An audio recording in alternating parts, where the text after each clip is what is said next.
অপূর্ব সৌভাগ্য আমাদের সবার, আপনাদের সবার সঙ্গে দেখা হলো আজকে।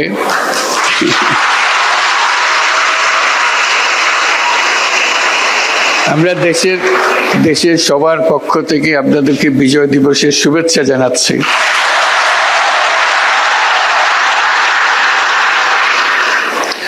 আমি ইংরেজিতেই বলি, অন্যরা বুঝতে পারবে না বলে আপনারা তো বুঝতে পারবেন।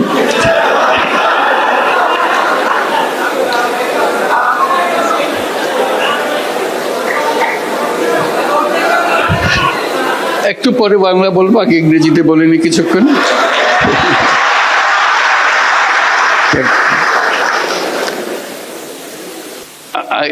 I don't feel I'm awake. I feel like I'm in a dream. Being here.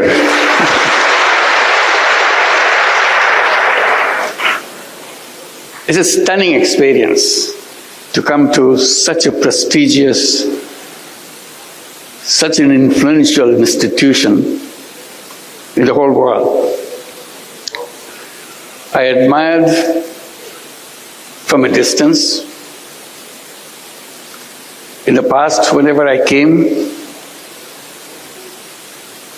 I tried to get a glimpse of Al-Azhar. I just came through just watching from a distance. I didn't dare to enter. I was not familiar where to go.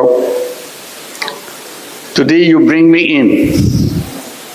I'm here with the students and the faculty and the friends.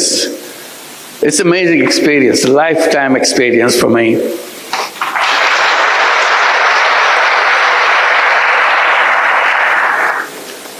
I give my greetings to Grand Imam and all the leaders of the university. When you are mentioning all the numbers, these are stunning numbers. I come from the academic background. I know what it means, how staggering those numbers are, how overwhelming the undertaking is. This is a memorable event for me, to see you, meet you physically, and even get a chance to talk to you. It's a rare opportunity. As someone coming from academic world, it's always exciting to be with the students. That's what we do, that's what we live for. And my greetings to all of you, all the students of Al-Azhar who are present here, who are outside, those staggering number of students and faculties all over the world. And among them, there are Bangladeshi students, pretty large number too. Can I see you with the Bangladeshi students? Will you please stand up to see? Wow, these are all Bangladeshi students. I should. Thank you. Thank you. Thank you. It's a wonderful feeling that you could accommodate so many students. I hope more and more students from Bangladesh could come here, and more opportunities will be available to you, because you change the world. Coming to Al-Azhar gives you the perspective, give you the knowledge, give you the willingness to do things which is good for humanity, not only in Bangladesh, globally. So that's your role. You are not limited to a particular country. It's for all humanity. I have to catch.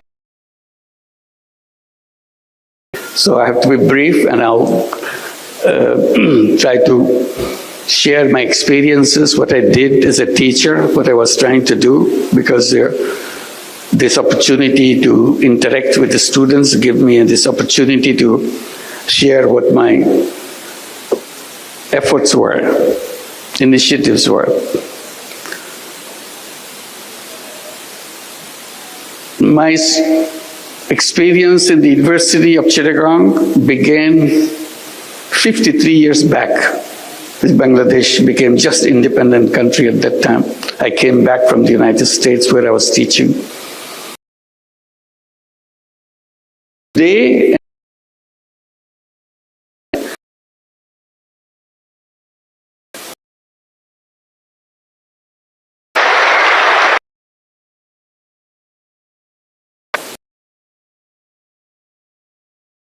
that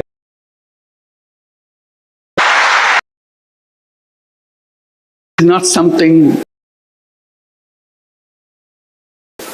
is or world. Population under the power.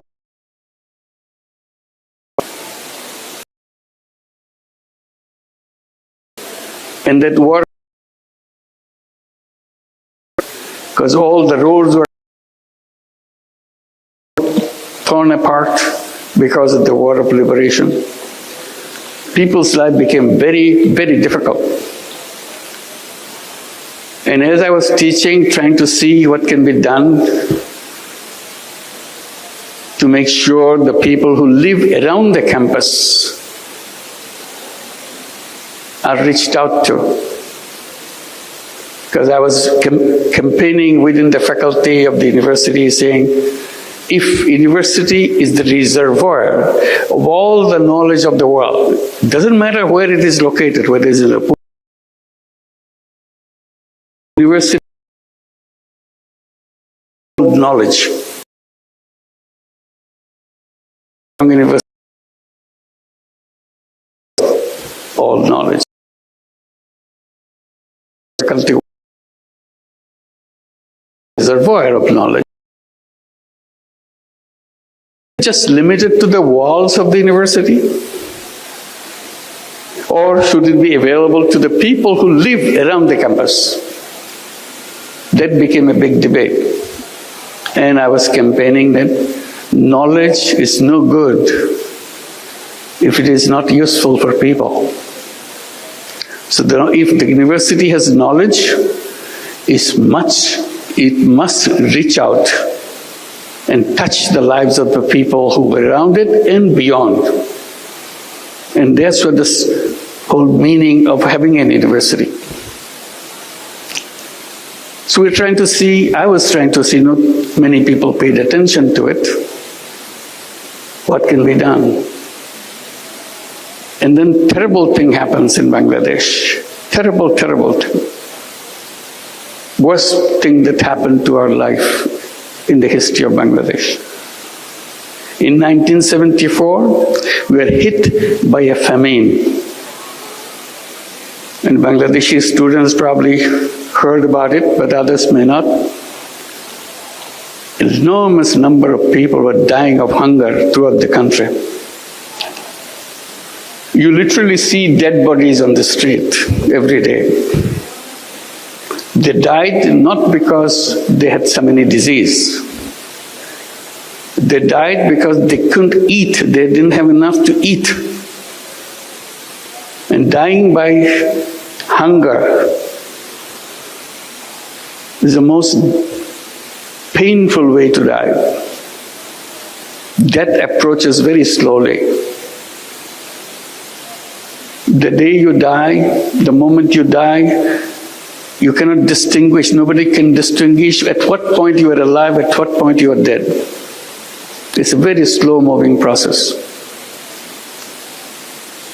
And suddenly, it shocked everybody. That is death by hunger, massive number of people in Bangladesh. And that hit us too in the university. So one of the things I was trying to do, if shortage of food is the problem, people couldn't eat, all I can do at least try to help the village next door to the university campus do not have shortage of food. So my first effort was to make sure there is no shortage of food in one village which is next to the university campus. So I did lots of different things. Then I saw no matter what I did, there's still a large number of poor people in the village who couldn't afford to buy that food, even if they had the food in the village. So I was trying to see how do you do that. One traditional way, give them charity, give them some money so that they'll get some food. And I was wondering whether there's a good way to do that, because religions, most of the religions say that, give charity to the people for good reasons. But I was kind of hesitant, because this is something which doesn't lead to the solution. It only perpetuates the problem. So I kind of took a different decision that I don't want to go by that route. It's a good one, but I don't want to pursue that road. I was looking for something which can be sustainable. Opportunity came, some of experience of interaction with a villager, a village woman. And she was explaining how she survives in a daily way. But in her survival process, she had to borrow money from someone to make some stool. And then the lender, which is the trader, gets all those stools to himself and sells in the market. And he gives the lowest possible price for those stools that the women made for them. So she was totally cheated out of the whole deal. So she remains poor, but she struggles hard to make sure she gets a meal next morning or next day.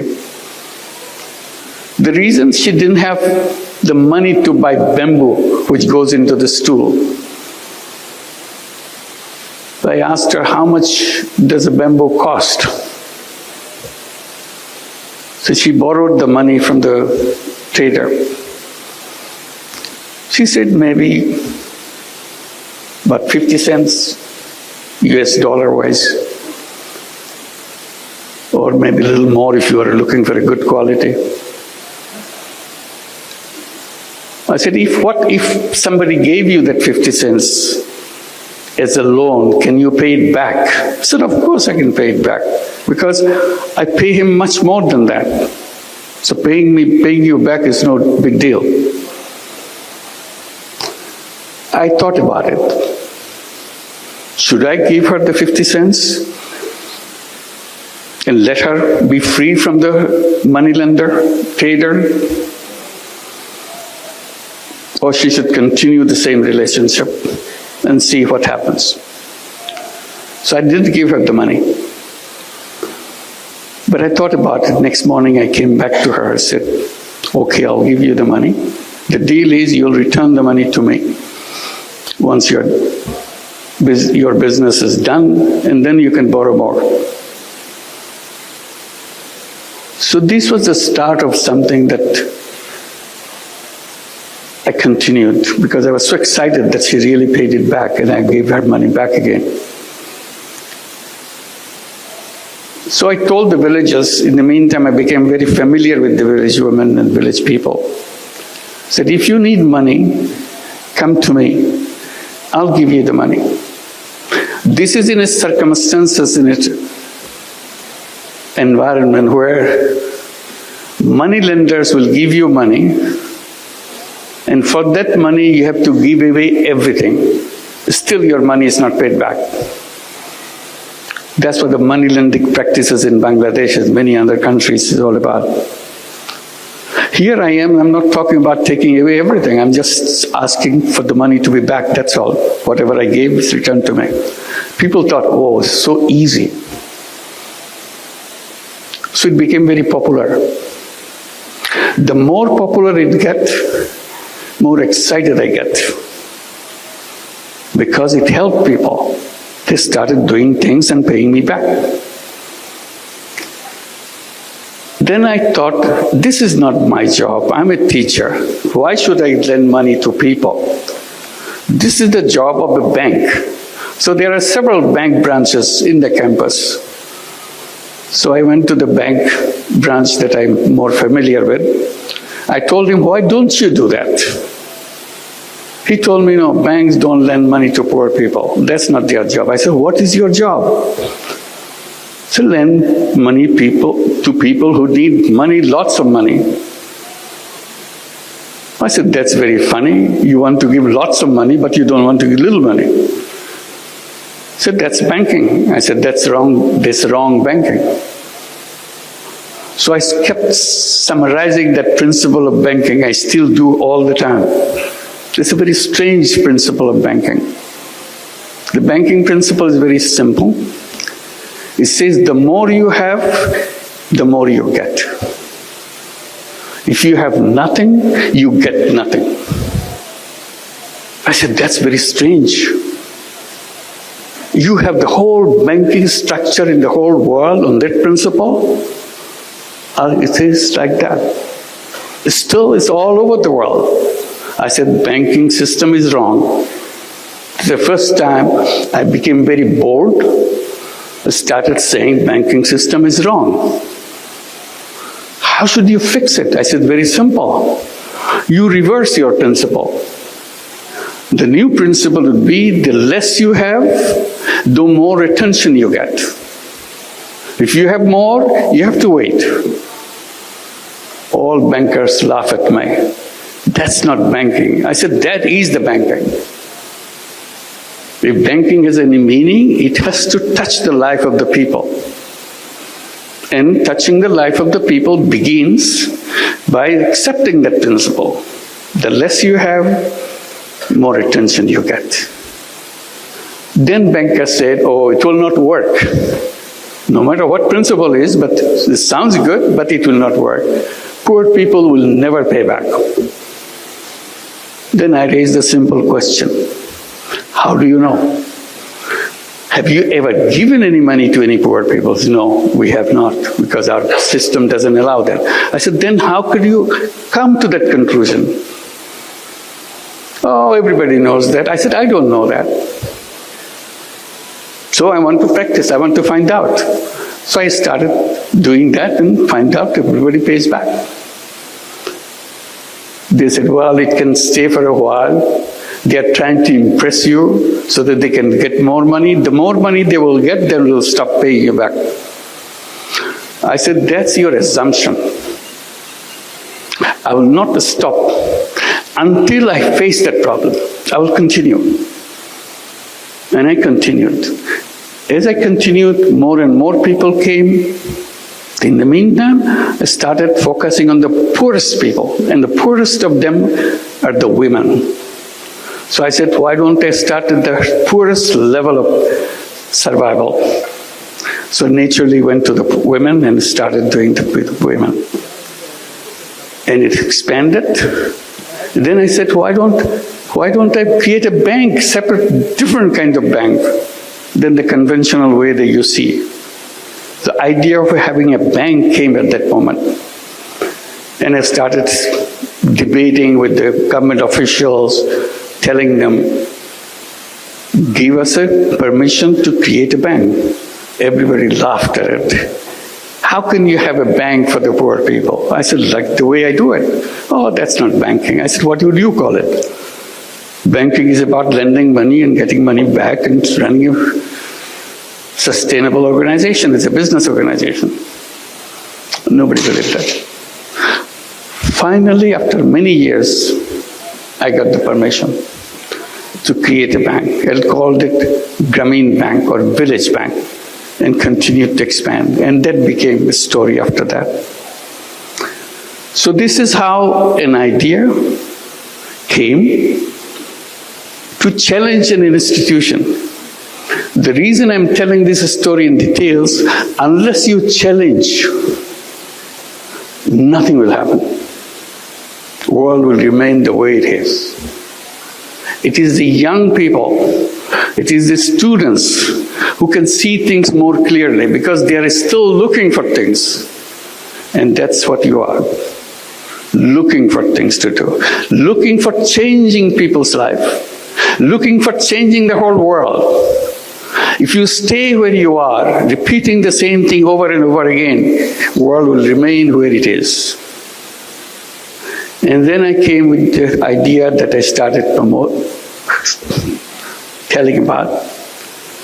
I said, not only you challenge, You dream, you imagine.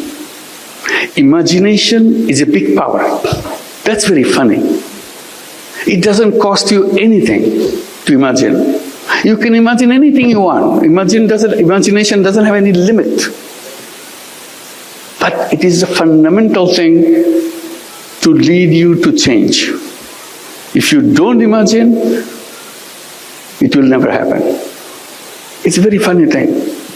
If you don't imagine, it will never happen.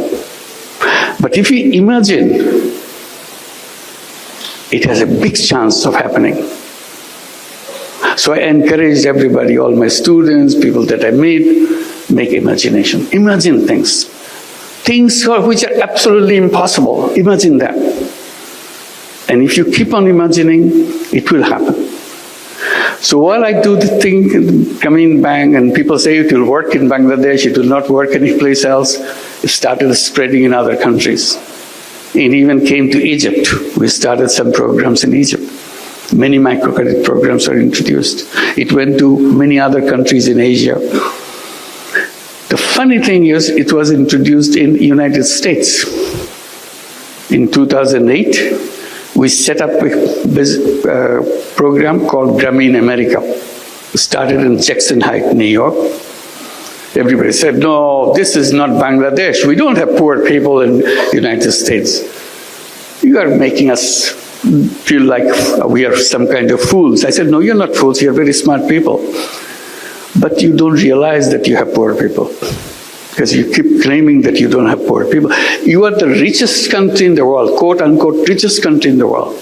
That doesn't mean you don't have poor people. Oh no, we don't have poor people. It's a rich country. I said, yes. Then I asked the question, do you have welfare program in your country? Oh yes, it's a very rich program. We have lots of people. We take care of all the people. We give them monthly check every month so that they can buy their whatever their family needs are, so that they can take care of themselves, their children. A check every month, welfare check. I said, you know what? Every family, every person that you are giving a welfare check is a poor person by your own recognition, because they cannot afford to maintain their life by themselves. So you are giving them money from the state. They are poor, but you are claiming they are not poor. You are hiding poverty. Anyway, this debate went on, but in the meantime, Grameen America started expanding. Now it works in 35 cities in the United States. It lends out about $2 billion a year. In a couple of years' time, they will be distributing $3 billion and $4 billion. This is the path it is took. And the amazing thing, the payment rate is absolutely near 100%. Never changed. So you challenge something, and people say it cannot work. Okay, it can work in Bangladesh. Bangladesh is a funny country. Anything can go, but it will not happen in any other countries. Now it's all over the world.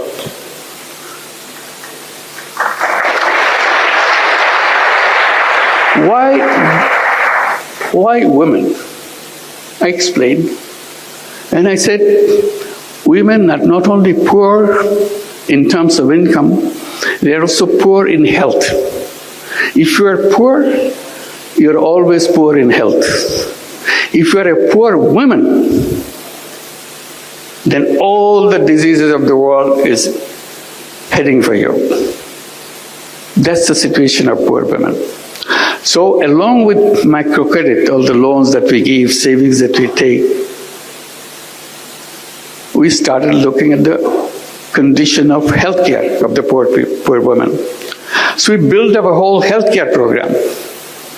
We have healthcare program in every village so that we can take care of all the women. We have over 10 million borrowers, meaning 10 million women in our system, in the Grameen Bank in Bangladesh. So there's lots of people needing healthcare. So we introduced our healthcare system, and it worked very well. And we created many other systems to help the poor people. And people say, why are you doing all these things? Why don't you leave it to the state to take care? I said, look, the state government can do whatever they can do, but every citizen has a right and obligation to do what he or she can do. So we are simply using our right to make sure we make life for other people better. That's what we are doing. But you're doing it you are charging people fee, you're charging people money to run this. Why don't you do it as a charity? I said, I'm always trying to stay away from charity, but charity has one limitation. Charity is a wonderful word, wonderful idea, because that's where only place where poor people could survive, charity. I said, are you saying that it can be done in another way? Because charity, when it goes, helps people, it does help people. But money that goes, it never comes back. So you have only one-time use of your money. So you have to find fresh money to do the same thing again. I said, what I'm doing, I'm trying to create it as a business proposition. So money goes out and does the job, and money comes back.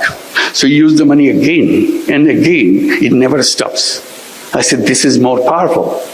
Charity money has one life, but if you do it in another way, where it's a business proposition, then it has an endless life. Then you say, then you must be making a lot of money. I said, no, I'm not making money. That's not what I do. I promised to myself that I'll never make any money for myself. That's it, simple proposition. So I don't need to make any money for myself.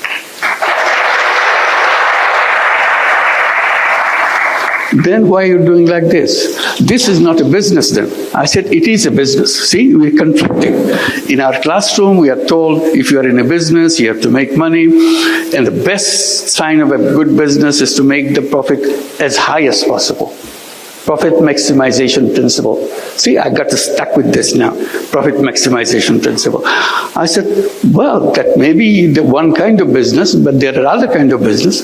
Oh, in our books, there is no other kind of business. There's only one kind of business. To profit maximizing, to maximize profit. I said, if you have only one kind of principle, then this is something missing. There should be in your textbook another kind of business. Business to solve problem of the people without making any money for yourself. Oh, we never heard of this because you never did that. I said, I'm doing it, so I like it. They started a debate. Can this be a business? I said, of course it's a business. Business means you sell something, you produce something, sell something, and get your money back and have a surplus. In my business, there is a surplus. There's no question about it. But I don't want to take it myself. That's the only thing. The rest of it's same. Why didn't you want to take money for yourself? I said, that's my decision, that's all. You don't question that. If you like it, you should do it too. It's fun to do that. It's a big controversy in economics classes and conferences, debate, can this be a business? I'm saying this is a business as anything else. So finally I have to give it a name. I started calling it social business. Defining as a business to solve problem without financially benefiting by yourself. So surplus stays with the business and expands the business. We took this principle and expanded, creating many, many other businesses. And funny thing, we came up with an idea. Well, government was giving licenses to telephone services. But in Bangladesh, in many countries, I'm sure Egypt did the same thing. At one point of time, very few people had telephones. It was a government service and very inefficient. Maybe 100,000, maybe something like that. That's the total number of telephones in the whole country. So that's when the mobile telephone idea came, and it's got introduced in other countries. Bangladesh wanted to give a license, give licenses for setting up mobile telephone companies. We looked at each other, what does it mean? And we had an idea. Why don't we apply? We had no idea what a mobile phone is for. But since government is asking for application, we sent an application. We want to have a mobile phone company. Everybody asked, why do you want to have a mobile phone company? You are just lending money to poor people, that's all. Mobile phone company, mobile phone is for the rich people. Very rich people. Because at that time it's very expensive when it came. So I said, well, we have an idea. We want to bring telephone in the hands of poor women. Again, a shocking experience. Why poor women? What do they do with the telephone? I said, we'll figure that out. We explained, government was not happy with our application. They said, why do you want to give money to poor women, telephone to poor women? I said, it's not for her to send messages or start at that time, there's no messages, just calling each other. They're not calling anybody. They will allow the rich people in the village to use their telephone and charge a person heavy price. Because that's the first time telephone came, everybody wants to make a telephone call, she will make money. So why should I give it to rich people? I give it to the poor people, the privilege of having the telephone company. So we want to do that. So we created a telephone company called Grameen Phone.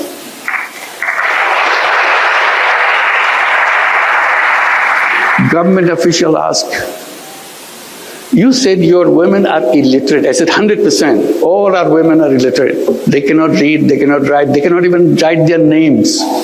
They don't even know what their names are. That's the beginning. That why are you giving the telephones? Who cannot read, who cannot write? How are they going to push the buttons if somebody says, make a call for me to such and such place?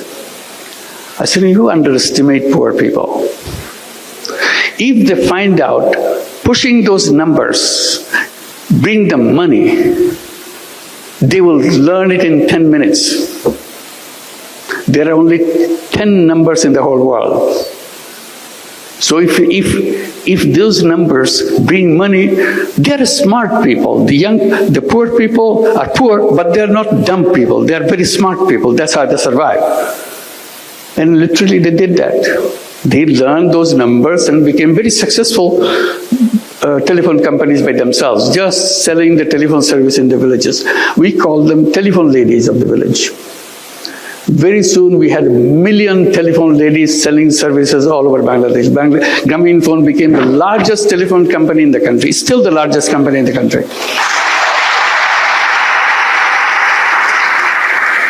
The reason I'm telling this story is, you have to just twist a little bit. World changes completely. All I did, give few cents lending to poor people. It changed the whole world. Because I stood by it, explained it, repeatedly showed that it is possible, it can be done. And then I bring the mobile phone in the hands of the poor people. Everybody said, this company will never work. That became the largest company. They never had an idea that women and the poor women can be involved in telephones. It dramatized the whole family. She became the most powerful person in the whole village because she has a telephone. You may be a rich person, but you don't have a telephone. Because our company gave only telephone to the poor women, nothing else in the beginning. Now we give it to everybody. So she became very, very respected person, very important person in the village. One lady was explaining to me in those days, saying that, I said, how do you know you're an important person? She said, I know I'm an important person in the village because no wedding ceremony can take place in 7 villages around me without me getting invited. That's the importance. So it's powerful, it gave them power, it brought technology, their children changed. We pushed these children to go to school, we gave them scholarships. From illiterate families, they went to universities, they got their PhDs, many of them became doctors, engineers. I said, there's nothing wrong with the children of poor families. Simply they didn't have enough finance to go through the school system. After they go to the school system, they're as good, even better. They're topping the class. So it's about perception, how you look at the world, what you want to do with the world. So now I talk about creating a new world. I call it world of 3 zeros.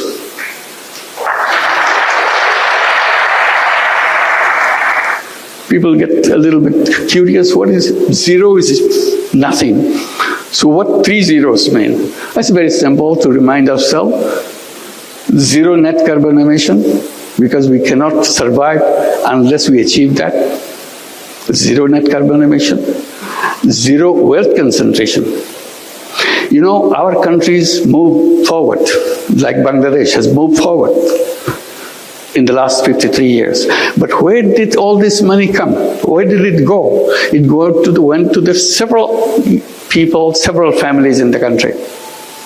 Bulk of the people is still at the bottom. Their conditions slightly improved, but not what the richest people in the country is. All the wealth goes in one direction. In every system, in every country, wealth gets concentrated in the hands of 10%, 12% of the population of the country, and the rest is still struggling. So I said, that's not right. So we have to address this question of wealth concentration. That's where the social business comes. If you introduce social businesses, there is no wealth concentration because money is not going to one place. Money is just circulating and you are not taking any part of the profit that you make. So I said the future of the world is having more and more social businesses. Everybody says, social business is a funny concept, it will not go anywhere. Then we see big companies like Danone, like Uniqlo, they are becoming, Uniqlo is a big company in Japan, Danone is the biggest company in France. They became interested in social business. So we started having joint ventures of social business with big companies, addressing the problems of the poor people, because company doesn't want to make money for itself. It is only interested in solving problems. So now the social business idea is spreading. We have many, many centers at the universities. They have social business centers teaching what the social business is, challenging the whole economic system, whole economic framework. I said the root cause of all the problem that we created in the world is what we have designed as called economics, which is a profit maximizing system. I said that world will always be a world which will destroy itself. I said the civilization that we have created now is a self-destructive civilization. It will destroy itself. Nobody can save it. I repeat, this civilization is a self-destructive civilization. Either we'll be hit by all the problems we created, the environment and the climate will kill us, or wealth concentration will kill us. All the wealth will go to a few people on the top. The rest of the people will not have nothing.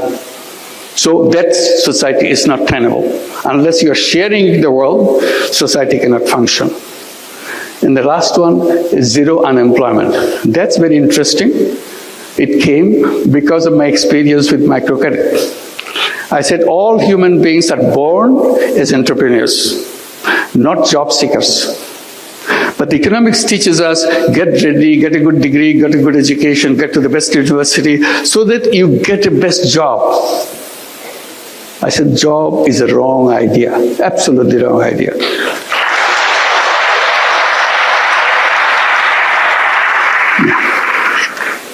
We have to leave. It's a couple of minutes. I said it's a wrong idea because human being is a creative being. Essence of human being is a creativity. That's why I said imagine. If you imagine, your creativity takes over. It makes it happen. You imagine that you want to go to the moon. When people were saying we want to go to the moon, everybody laughed at each other. Such a funny idea, human being going to the moon. You couldn't be funnier than that. But it's a dream. When you have a dream, you make it happen. And they made it happen. Now, lots of other dreams are coming up. What is your dream? The best thing any education institution gives to the students is to make him or make her capable of dreaming. If an institution is not inculcating that quality in young people, that institution is not an academic institution. It doesn't serve the whole purpose of being an academic institution, inspiring young people to dream the things that you would like to see. Once you dream, it will happen. So I talk about zero unemployment. I said all human beings are born as entrepreneurs. Job is a legacy of slavery. We don't want slavery. We don't want to be slaves. But the education system forces us to do that because they say you need a degree, you need a piece of paper. Because if you produce a piece of paper, you get a job. I said, I want to create an education system where we don't need a piece of paper. We don't need a degree to show it to somebody. I use the knowledge to change the life of the other people, change the life of any people. That's what entrepreneurship is all about. And entrepreneurship is not about making money. Entrepreneurship is about changing the life of the people. So if you can create a society, create a world of 3 zeros, zero net carbon emission, zero wealth concentration, zero unemployment, we create a new civilization. That's the challenge. That's the task that we have. এই কথা বলার জন্যই আপনাদের কাছে আজকে আসলাম। আপনাদের